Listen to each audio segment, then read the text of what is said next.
Welcome to Women with Drive, a show by the Deakin Melbourne Boomers, talking all things Aussie women's hoops. Hosted by Boomers' own Lou Brown. Women with Drive. Hello and welcome to Women with Drive, presented by the Deakin Melbourne Boomers. I'm your host, Lou Brown, and just a little about me to begin with. I am a professional basketball player, and I'll be suiting up with the Melbourne Boomers this season for my first year in the WNBL, after returning from a 6-year college stint in the USA. Now, looking forward to today's episode, I'll be speaking with the Boomers General Manager Christy Collier-Hill, where Christy and I will be talking all things Women with Drive. Why are we doing this? What you can expect from Women with Drive in the upcoming months as the WNBL is setting up to get the upcoming season off and running, and some good information on what's going on within the Deakin Melbourne Boomers. But first, recently I got to speak with returning Melbourne Boomer player direct from Indiana and the WNBA, Lindsay Allen, or as we like to call her, LA. Lindsay will be returning for her 3rd year with the Boomers, and I know everyone at the Boomers are so excited to have her back with us. Lindsay completed her college career at Notre Dame before embarking on a professional career in the WNBA and overseas. I got to speak with Lindsay a bit about both of her journeys through college to the pros and what she is looking forward to most about coming back to play in the WNBL. Here's what she had to say. Women with Drive. Yeah, I think being at Notre Dame and being coached by Coach McGraw was just kind of raising my level. And we had many great players, and so I got to play with a bunch of great people and great players on that end. But it was very much like we're striving to win a national championship every single year. So that's how we approach practices. That's how we approached workouts, games, everything. And so it was very much like we had our standards and we were trying to get there no matter what the other team was doing.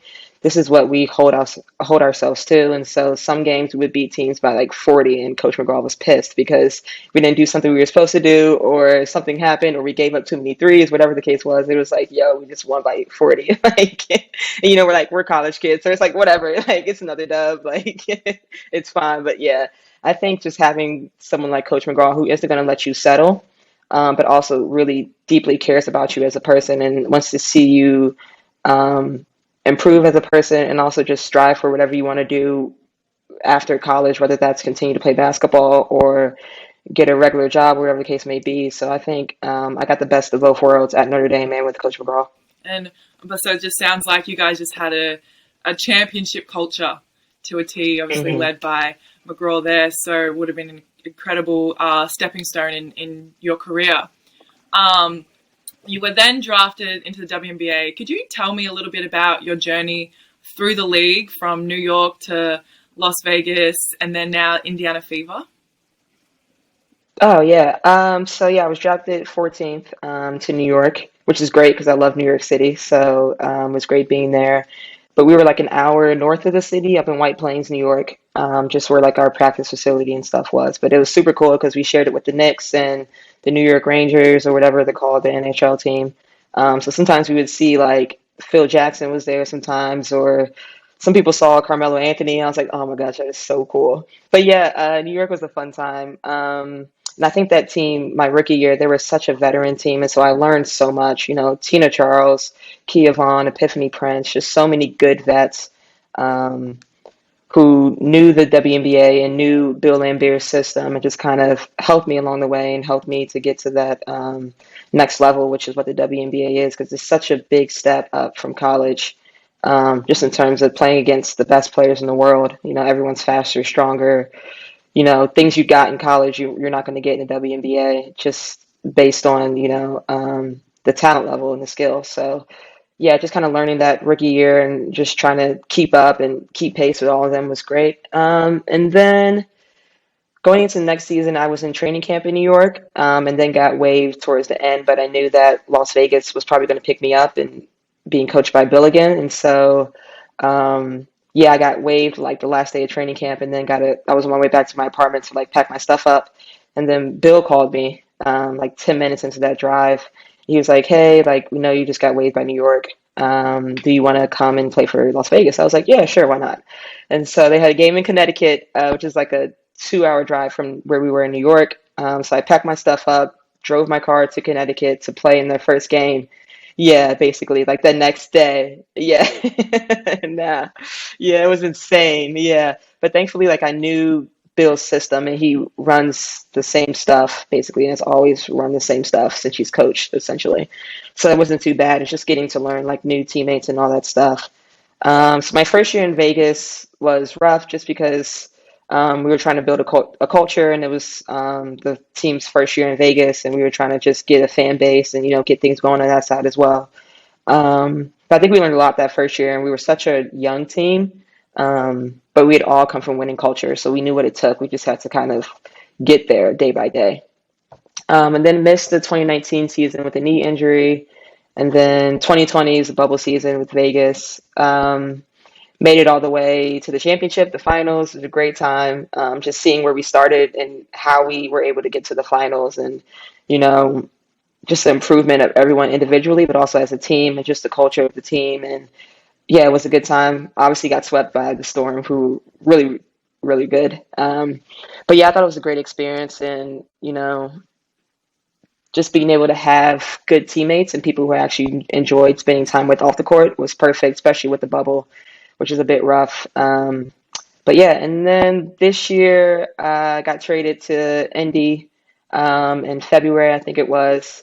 And I knew it was going to be a bit rough just in terms of playing time in Las Vegas and who they were bringing back and who they were drafting and bringing in and all that sort of stuff. So just like a numbers crunch, which is what the WNBA is. It's always tough. I mean, it's only 144 players tops, so it's really tough to make a team and to stay. So it's just like you never really know how like teams are gonna construct their team and who they're gonna pick. So it's just kind of seeing how it goes. But yeah, grateful to be in Indy, and grateful to be with some people who I was with the Aces as well. And I really enjoy spending time with my teammates off the court. We get along really, really great, and we are just always hanging out and getting food, just chilling by the pool, stuff like that. And so, yeah, it's been my years in the WNBA. Yeah, well, obviously, you say a good thing you get along with teammates, because obviously you and your teammate Tiff Mitchell are coming here to Melbourne Boomers. What kind of player is she, and what Tiff Mitchell, and what can the Melbourne Boomers fans expect to see from her this season? Yeah, I think Tiff is very much like a two-way player. She's very talented on offense, but also prides herself on defense. And so she can shoot the ball really well. She can slash to the basket really well. She's quick. She's fast. She has good hands on defense. And she's just really exciting to play. Sometimes during practice, I just watch her. I'm like, wow, like, I can't believe I'm playing with Tiff, or like, because I played against her in college as well. So, yeah, so it's very cool to be playing with her again in the overseas season, quote unquote. So, yeah, and she's just also a good time off the court. So it should be really fun. Yeah, sure. I'm definitely looking forward to getting to know you guys. And obviously, I've been good friends with Panina. And she was she was laughing to me about she thought you'd taken her number. Oh yeah, she messaged me. I was like, it was like 3 a.m. I was like, Tia, what are you talking about? She was livid. So I'm glad you guys sorted that out. She was like, right. I was like, I'm not trying to take your number. I don't know who told you this. I'm 12 right now in Indiana. Yeah, I think it was Tony actually. Yeah, I was like, I'm 12 right now with Indiana, but I'm going back to 15 for the Boomers. So I don't want your number. I never wanted your number. I'd be happy to hear that. So your first 2 years here, you made it to the semifinals both years. Is it safe to say that there may be a little bit of unfinished business on the basketball end? Yeah, I think so. I think the goal is always to make it to the grand final series. And so for us, falling short, it's never fun, doesn't leave a good taste in your mouth. And so it's always to win a championship. And so that's kind of what I've been striving for and what I'm hoping to get in this upcoming season. Women with Drive. Our members give us a couple of questions at the end of every episode. So I've got two here for you. This first one is from Abby, who is a 13-year-old and wants to be a point guard. And she asks, Lindsay, what are the most important skills I can work on to become a good point guard? I think one of the most important ones is ball handling for sure, because you're going to have the ball in your hands a lot. And so you're going to have to know when to handle pressure, how to kind of get out of traps or just kind of maneuver out there on the court with whatever the opposing team throws at you. So that's important. But I also think it's just important to watch the game.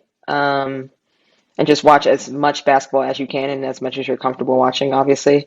And just seeing how other players do it and what you can pick up and how they sort of see things out there in the court and what they're reading. And then just kind of playing as much as you can with just like no structure, basically just going out there outside with your friends, family, whatever, even by yourself, and just playing and making stuff up and just having fun and trying to get a good feel for the basketball and get a good feel for yourself out there on the court.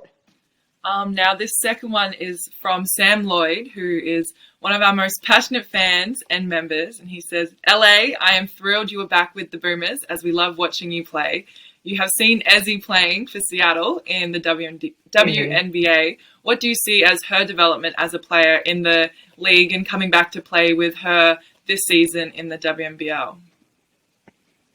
Yeah, just watching Ezzy in Seattle, it's just been really cool to see her growth from last season, her rookie year, to this second year in the league.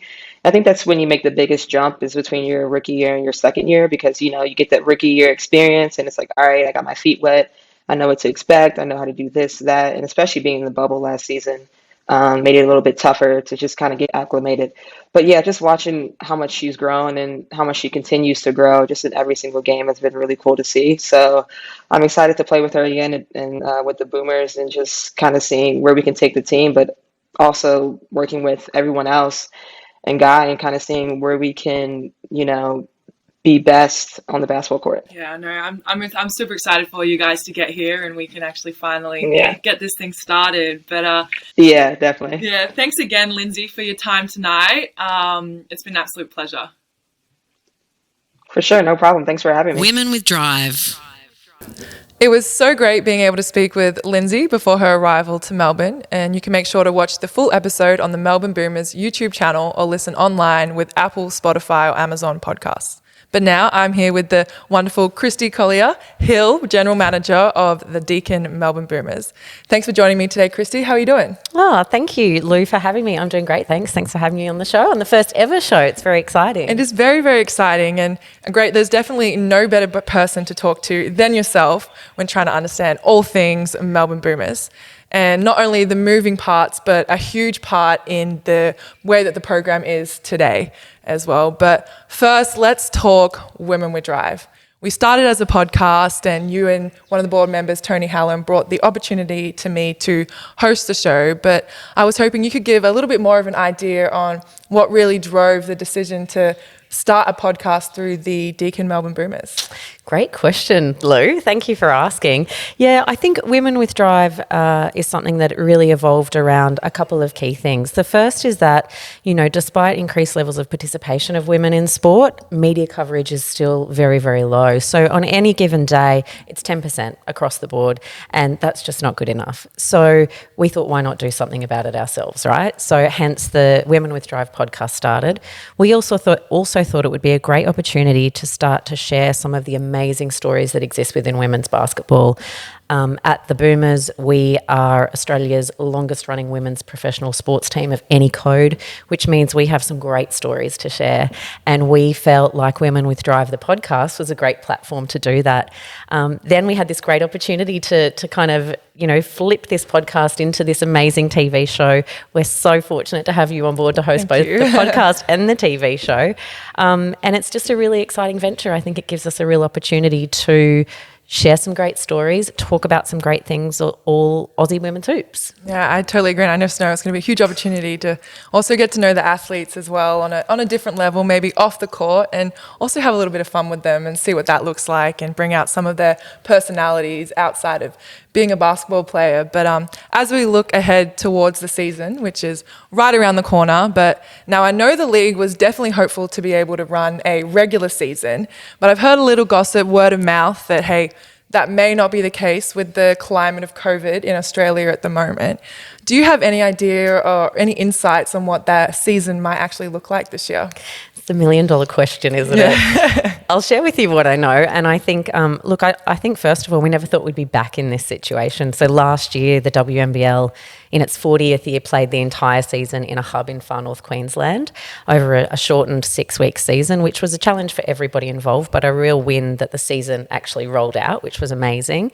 This season, we're dealing with COVID again, and this will be your first season in the WNBL. We were hoping to have a regular home and away season, but the reality of it is it's probably not going to look that way. Yeah. The league is still working through exactly what it will look like. What we do know is that the league will start around the end of November, early December. It will run through till mid-March, where the regular season will finish, and then there'll be a final series at the end of March and through to mid-April where the season will actually finish off. So we are still waiting for exact information from the league in terms of what it will look like. There's certainly hope that post-Christmas, with all things going well with vaccination rates and government advice, that we'll play home and away post-Christmas. But we've still got to wait for a bit more information from that. So it's a bit of watch this space at the moment. Yeah, and I'm kind of hoping as a player that we can find a way to avoid hotel quarantine as much as possible. But not only is the WNBL coming up, but the WNBA playoffs, and right almost simultaneously with the playoff is the Asia Cup too. And so it'll be an exciting couple of weeks for basketball fans. And talking about things to get excited for and Melbourne Boomer fans can get excited about, we also have Lindsay Allen coming back for her 3rd year, which we just saw, and Tiffany Mitchell joining the team, both from the WNBA and the Indiana Fever. But what does it mean for the club to be able to have a player like Lindsay Allen coming back for her 3rd year? Look, I don't know about you. I know this is your first season with the club, but we're super excited. We think we have a roster of 12 athletes, including those ones you just mentioned and yourself, that is super exciting. We have 2 genuine WNBA stars in Lindsay Allen and Tiffany Mitchell. Tiffany Mitchell, a 6-year starter. Super athlete. You know, she's so dynamic, and Lindsay is silky smooth and, you know, runs the play from that point position. And then we've got 3 Australian opals in our team this year in Ezzy Magbagor, Kayla George and Tess Madgen. And, you know, fair to say with Ezzy, she's been on the rise, and certainly with everything that happened at the Olympics this year, she probably had a bit of a breakout year in terms of the opals in that space. So who knows what she's going to put on the floor this year. And then we've just got some amazing local talent in yourself. We've got Rachel Brewster, we've got Lily Scanlon, we've got a couple of Kiwi internationals, as you mentioned. They're over at the Asia Cup at the moment in Penina Davidson and Ash Karadiana and Lauren Hippolyte, and obviously our coach Guy Malloy, who's also the coach of the New Zealand Tall Ferns team. So I'm super excited. How are you feeling about it? I am super excited. I think as well, you know, you've got Ezzy coming out of the WNBA as well as Tiffany, as we just talked about. And then back of Olympics, we're going to have some players coming off the back of their seasons really sharp as well. So I'm hoping we can just hit the floor running, and I'm ready to get this thing started. Yeah. There's been a lot of lead up now, and I'm just ready to get going and throw myself into it. Yeah, and look, for all of our fans and members, it's been so long since we've played a game in Melbourne. I cannot wait for you guys to get out on floor so that our members and fans can actually see the Boomers play for what feels like it's been an eternity, but it's realistically been about 18 months since they've seen a live game. So I think that first game back is going to be pretty special. Absolutely. It's going to be very special. But talking about something that the Melbourne Boomers fans kind of need to know, it's now been made official that the Melbourne Boomers will be moving to Parkville. I'm just curious to know what drove that decision to move out of the State Basketball Centre in the southeastern suburbs to what was the State Hockey and Netball Centre in Parkville. Yeah, and there's probably a couple of factors to that. I think the State Basketball Centre has been the Boomers' home for, I think, almost going on 5 years now, and we'll certainly still play some games out there, but that facility in itself is undergoing some redevelopment, which means we had to kind of consider where we would base ourselves probably for the next couple of seasons. The State Netball and Hockey Centre has just undergone a $65 million redevelopment, which includes a whole lot of new basketball courts, a brand new gym, a brand new theaterette, brand new pool facilities. It's a world-class facility. Yeah. So what that will mean for our team, yourself, is that you'll be able to go to work every day and work in a world-class facility as elite athletes and as elite female athletes. It's something that we've not really been able to provide before. So a wonderful opportunity for us as a club to really lift the game, lift the game in terms of hashtag there. Lift the game in terms of what we provide for our athletes, but also what you deserve. You're professional, elite female athletes, and you deserve the facilities that are equivalent to that. We're still a long way behind our male counterparts in many things when it comes to professional sport, facilities being one of them. So we think this is a good, significant step towards fixing that for you guys, certainly for the next few years. And it's very exciting. The Parkville facility is right in the centre of Melbourne. There's great public transport there. So when we're playing games in at that stadium there, it certainly provides a lot of opportunities. Yeah, super accessible. We're hoping to engage with kind of, the broader Melbourne community who may not have ventured over to the State Basketball Centre to see us. And also maybe not so close to the Southside Flyers now. Correct, yeah. Public enemy number one. But also, is there anything else going on with the Melbourne Boomers now that fans and audience should know about? Yeah, of course, there always is. So we've gone out with our memberships, which we went out with a little while ago. There are 11 membership options that people can check out this year. Everything from a VIP seat, which gets you a courtside NBA-style seat, access to a VIP room with food and drinks, all the good stuff. Yes, ma'am. Yeah, that's the good stuff. Right through to we've got a new membership category this year called a Boomers Champion membership, and we called it that deliberately because it's about people who champion the Boomers and champion women in sport, and it's for those that may not be able to attend games as a member but still want to show their support. I think there's a lot of people out there that do want to do that. So there's membership options for everyone. Yep. People can head over to our website at melbourneboomers.com.au and check them all out and jump on and support us this year. Right. Also, I know I've been seeing a lot of stuff on the Melbourne Boomers social media as well about membership. So it's also another great place to find what you need to know about the Melbourne Boomers and take you to the right place as well. But thank you so much, Christy. I've really loved having you here today. Thank you. Women with Drive. Part of Women with Drive is we'll be sharing stories of the Boomers' heritage from the past 38 years. And tonight we start with captain of our 2010 championship team, Sharon Milner. Women with Drive. It's literally just that kind of club where everyone gets around each other. There's an instant kind of expectation that when you put on that singlet, you're playing for the club.